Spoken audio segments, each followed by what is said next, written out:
தந்தி தொலைக்காட்சி நேயர்களுக்கு வணக்கம். நல்லதை சொல்வோம், நல்லதை செய்வோம், நல்லதே நடக்கும். இன்று 19/4/2026 ஞாயிற்றுக்கிழமை, பரணி நட்சத்திரம் காலை 9:24 வரை, பிறகு கார்த்திகை. இன்றைக்கு கார்த்திகை விரதம். இந்த ஒரு அற்புதமான நாள், முருகப்பெருமானுக்கு வந்த நாள். ஆறுமுகப்பெருமானை வழிபட்டால் ஆனந்தமான வாழ்க்கை அமையும். குகனை வழிபட்டால் குறைகளெல்லாம் விலகும். முருகப்பெருமானை வழிபட்டால் முன்னேற்றத்தின் முதல் படிக்கு செல்லலாம். கந்தனை வழிபட்டால் கவலைகளெல்லாம் அகன்றோடும். கார்த்திகேயனை வழிபட்டால் காரியங்களிலெல்லாம் வெற்றி கிடைக்கும் என்று நான் சொல்லுவது வழக்கம். ஒரு நல்ல பழமொழி உண்டு, சுக்குக்கு மிஞ்சிய மருந்தும் இல்லை, சுப்பிரமணியருக்கு மிஞ்சிய தெய்வமும் இல்லை என்று. சுக்கு அப்படிங்கிறது என்ன மாதிரி அப்படின்னா, உடலில் ஜீரண சக்தியை கொடுக்கக்கூடிய ஆற்றல் சுக்குக்கு உண்டு. அதனால சுக்கு கஷாயம் குடிச்சா எவ்வளவு ஒரு கடுமையான வயிற்றில் ஜீரணிக்காமல் இருந்தாலும் ஜீரணிக்கிற ஆற்றலை கொடுக்குமா. அதே மாதிரி நம்முடைய வாழ்க்கையை வளமாக்கக்கூடியது வழிபாடுகளில் ஒன்று இந்த கார்த்திகை திருநாளிலே கந்தப்பெருமானை வணங்குவது. அவையினாலே தான் இன்றைக்கு திருக்கார்த்திகை மாதிரி இந்த எந்த மாதம் கார்த்திகை வந்தாலும் சரி, ஆலயங்களிலே எல்லாம் முருகப்பெருமான் சன்னதியிலே அளவுக்கு அதிகமான கூட்டங்கள் இருக்கும். ஒரு நல்ல பாடல் உண்டு, ஆபத்து வரும்போது அரவணை திருக்கவுன் ஆறிரு கரங்கள் உண்டு. ஒரு காரில் போகிற போது எல்லாரும் என்ன பண்ணுவாங்க, பஸ்ஸில் புகையில் அந்த நடிகர் நல்லா நடித்தார், இந்த நடிகை நல்லா நடித்தா, அப்படி அரசியல் களத்தில் அப்படி இருக்குது இப்படி இருக்குன்னு கண்டபடி பேசிக்கிட்டு போவாங்க. அதாவது பக்கத்தில் இருக்கவரோட தொடர்ந்து பேசிக்கிட்டு போவாங்க. திடீர்னு டிரைவர் பிரேக் போடுவார். பிரேக் போடுற போது அவங்களுக்கு கொஞ்சம் முன்னுக்கு போய் தள்ளிடும். அப்படி தள்ளுற போது முன்னாடி ஒரு கம்பி இருக்குது, முன் சீட்டில் உள்ள கம்பியை அவங்க என்னதான் பிடிச்சிக்கினாலும் அவங்கள அறியாமல் முருகான்னு சொல்லி கத்துவாங்க. எது இஷ்ட தெய்வமோ ஒவ்வொருத்தரும் அதை கூப்பிடுவாங்க. சிவாம்பாங்க, முருகா அப்படிம்பாங்க. அப்படி சொல்கிற போது ஆபத்துன்னு வர்ற போது மூக்குக்கு அடிபட்டுறாமல் இருக்கணும், கண்ணுன்னு அதாவது நெத்தி அடிபட்டுறாமல் இருக்கணும்னு அப்படி கம்பியை பிடிச்சபடியே தெய்வத்தினுடைய பேரை உச்சரிக்கிறாங்க. அப்போ அது வரைக்கும் கூப்பிடாதவங்க ஆபத்து வரையில் மட்டும்தான் தெய்வத்தை கூப்பிடுறாங்க. ஆனால் அன்றாட வாழ்க்கையில் நம்ம உச்சரிக்க நமக்கு அச்சமில்லாத வாழ்க்கை அமையும். ஆபத்து வரும்போது அரவணை திருக்கவும் ஆறிரு கரங்கள் உண்டு, அஞ்சிடும் பகை வந்த போதிலும் அதைவல்ல ஆயுதம் கையில் உண்டு. தீபத்தை ஏற்றியும் முகத்தினை தரிசிக்க தீங்குகள் அகல்வதுண்டு. தெய்வமே என்றுன்னை அழைத்ததும் பறந்து வர சிங்கார மயிலும் உண்டு. கோபத்தினாலன்று நீ பழனிமலை குன்றத்தில் நின்றதுண்டு. கும்பிட்ட பக்தருக்கு செல்வத்தை கொடுத்து நீ கோவணம் ஏற்றதுண்டு. பாவத்தை தீர்க்கின்ற பரம்பொருள் உனையன்றி பாரினில் யாரும் உண்டோ. பஞ்சாமிர்தத்தினில் அஞ்சாமல் குளிக்கின்ற பழனிமலை தண்டபாணின்னு பஞ்சாமிர்த பிரியன் பாமாலைன்னு சுமார் 40 ஆண்டுகளுக்கு முன்னால் நான் எழுதினேன். இந்த முருகப்பெருமானுக்கு எப்படி கும்பிடுவோம்னா, கார்த்திகை திருநாளில் இல்லத்து பூஜை அறையை நம்ம சுத்தமாக கூட்டி மெழுகி 5 மூக்கு விளக்கேற்றி வைக்கணும். 5 மூக்கு விளக்கேற்றி வச்சு 5 மூக்குலையும் விளக்கெறியணும்.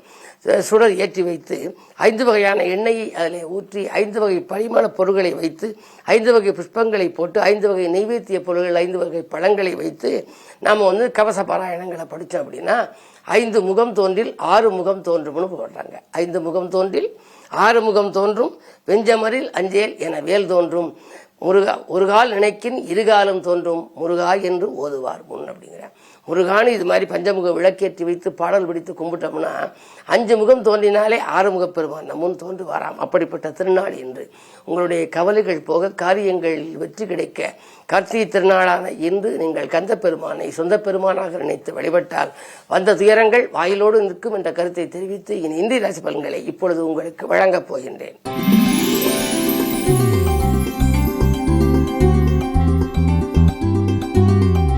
மேசராசி நேயர்களே, உங்களுக்கெல்லாம் இன்று ஒரு அற்புதமான நாள். சுக்கிரன், சூரியன், சந்திரன் 3 கிரகங்கள் ஒரே வீட்டில் உங்கள் ராசியில் இருக்கின்றார். சூரிய சந்திர சேர்க்கை இருப்பதனாலே நிறைந்த நாள். எனவே வாழ்க்கையில் அனைத்தும் நிறைந்திருக்கு என்பார்கள். காலை நேரத்திலேயே உங்களுக்கு கலகலப்பான செய்தி வரப்போகிறது. கடுமையான நீங்கள் முயற்சித்தும் இதுவரை முடிவடையாத காரியம் இன்று முடிவடையும். தொழில் முன்னேற்றம், இழந்ததை எடுத்துக் கொடுக்கக்கூடிய ஒரு ஆற்றல் அத்தனையும் கொடுக்கும் விதத்தில் கிரக நிலைகள் சாதகமாக இருக்கின்றன. சகாயஸ்தானத்தில் குரு இருக்கின்ற பொழுது நீங்கள் கவலைப்பட தேவையில்லை. எல்லா வழிகளிலும் உங்களுக்கு நன்மை கிடைக்கும் விதம் இன்று இருந்தாலும் இன்றைக்கு கார்த்திகை ராசிநாதன் செவ்வாய் என்பதால் முருகப்பெருமானை வணங்குவதே நல்லது.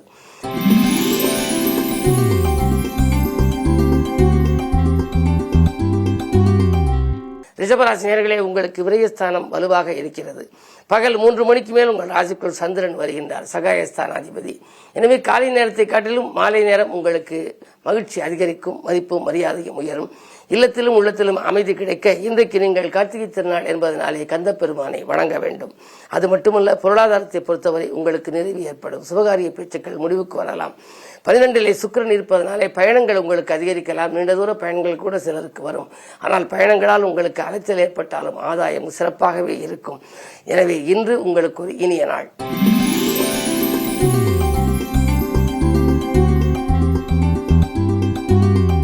மிதுனராசினியர்களே, உங்களுக்கெல்லாம் இன்றைக்கு அதிகார வர்க்கத்தினரை அனுசரித்து செல்ல வேண்டிய நாள்.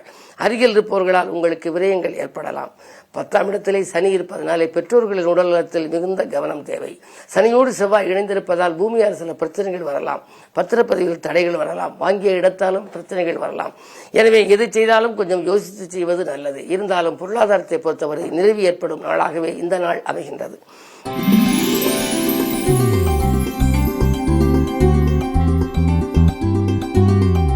கடகராசினியர்களே, உங்களுக்கெல்லாம் இன்றைக்கு அலைபேசி வழியில் வரும் தகவல் அனுகூலமான தகவலாக இருக்கும். அலைச்சல் இருந்தாலும் ஆதாயங்கள் உண்டு. வாகன மாற்றங்கள் செய்ய முன் வருவீர்கள். பழைய வாகனங்கள் பழுதாவதை முன்னிட்டு புதிய வாகனங்கள் வாங்க வேண்டும் என்ற எண்ணம் உருவாகி இருக்கும். அந்த எண்ணம் செயல்படுகின்ற நாளாக இந்த நாள் உங்களுக்கு அமைகின்றது. உங்கள் ராசிக்கு 2 கேது இருப்பதால் புகழ்பெற்ற ஆலயங்களுக்கு சென்று வழிபட்டு வர வேண்டும் என்ற எண்ணம் இன்று பூர்த்தியாகலாம். நண்பர்களை நம்பி ஒப்படைத்த பொறுப்புகள் நல்ல விதமாக நடைபெறும்.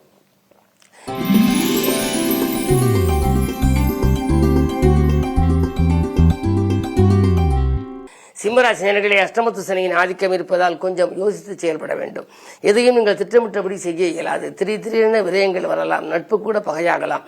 பிள்ளைகள் உங்கள் சொற்படி கேட்டு நடக்க நீங்கள் பிள்ளைகளை உங்கள் மேற்பார்வையில் வைத்துக் கொள்வது நல்லது. என்ன இருந்தாலும் இன்று கொஞ்சம் யோசித்தும் இறைவனை பூசித்தும் நீங்கள் செயல்பட வேண்டிய நாள் என்பதை நினைவில் கொள்ளுங்கள்.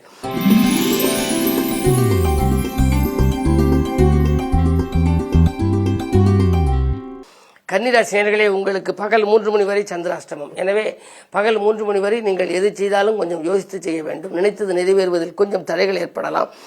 அதே நேரத்தில் உங்களுக்கு அருகில் இருப்பவர்களால் ஆதாயம் கிடைக்குமா என்றால் அதுவும் கிடைக்காது. என்ன இருந்தாலும் விரயங்கள் கூடுதலாக இருக்கும். வருமானத்தை காட்டிலும் செலவு 2 மடங்கு வரலாம். நீங்கள் பிறருக்கு நன்மை செய்தாலும் அது தீமையாக தெரியும். உறவினர்கள் பகையை வளர்த்துக் கொள்ளாமல் பார்த்துக் கொள்ளுங்கள். உத்தியோகத்தில் உள்ளவர்களாக இருந்தால் இன்று விடுமுறை நாளாக இருந்தாலும் உங்களுக்கு வேலைப்படு வருவதற்கான அறிகுறிகள் தென்படுகின்றன. இன்று நீங்கள் மதியத்திற்கு மேல், அதாவது பகல் 3 மணிக்கு மேல் சந்திராஷ்டமம் முடிவடைந்து விடுவதால் மாலை நேரம் உங்களுக்கு கொஞ்சம் மகிழ்ச்சி அதிகரிக்கலாம்.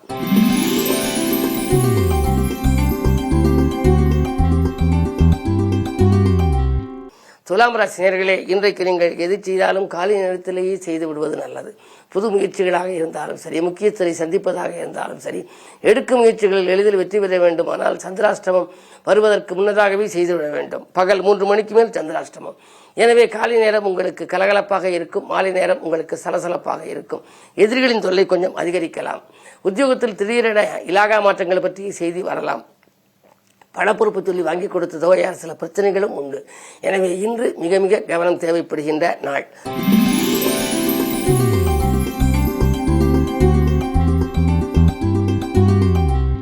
விருச்சிக ராசி நேயர்களே, உங்களுக்கெல்லாம் இன்றைக்கு புதிய ஒப்பந்தங்களில் கையெழுத்திட்டு மகிழ்கின்ற நாள். பொருளாதார நிலை திருப்தியாக இருக்கும். பொன் மூலம் வரும் தகவல் நல்ல தகவலாகவே உங்களுக்கு அமையும். கனவுகள் நனவாகும். நாணயமும் நேர்மையும் கொண்ட நண்பர்களால் நம்பிக்கைகள் அனைத்தும் இன்று நடைபெறப் போகிறது. குடும்பத்தில் மகிழ்ச்சியான சம்பவம் நடைபெறும். குழந்தைகளின் கல்யாண கனவுகளை நனவாக்க எடுத்த முயற்சியில் வெற்றி கிடைக்கும். இன்று நல்ல நாள்.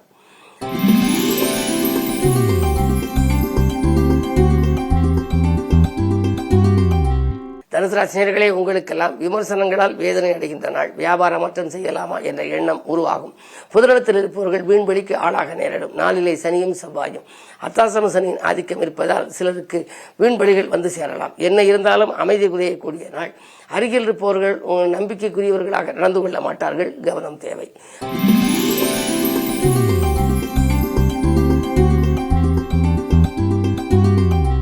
மகர ராசி நேயர்களே, உங்களுக்கெல்லாம் போட்டிகளுக்கு மத்தியில் வெற்றி கிடைக்கின்ற நாள். பொருளாதார நிலை திருப்தியாகவே இருக்கும். உத்தியோகத்தில் கூட உங்களுக்கு மறுக்கப்பட்ட சலுகைகள் கிடைப்பதற்கான அறிகுறிகள் தென்படுகின்றன. 2 ராகு இருப்பதால் செல்வ நிலை சிறப்பாகவே இருக்கின்றது. எனவே பொருளாதாரத்தில் நிறைவு ஏற்படும்.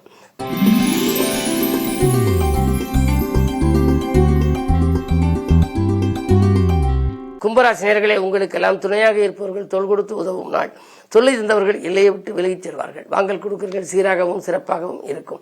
மதிநுட்பத்தால் மகத்தான காரியம் ஒன்றை செய்து முடிப்பீர்கள். அரசியல் களத்தில் இருப்பவர்களுக்கு ஆதாயம் கிடைக்கும். இன்று இனிய நாள், யோகமான நாள்.